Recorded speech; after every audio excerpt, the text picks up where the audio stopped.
Kujifunza maneno.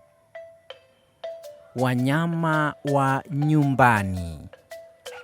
Mbwa, mbwa, mbwa.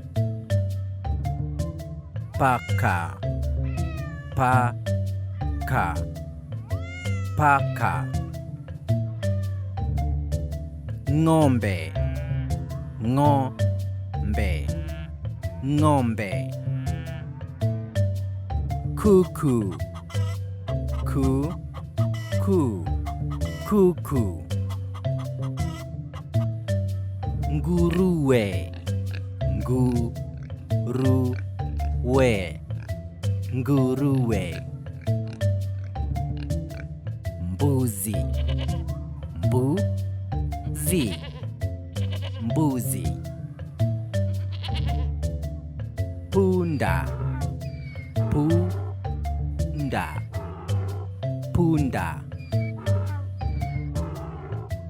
Kondoo, kondoo, kondoo.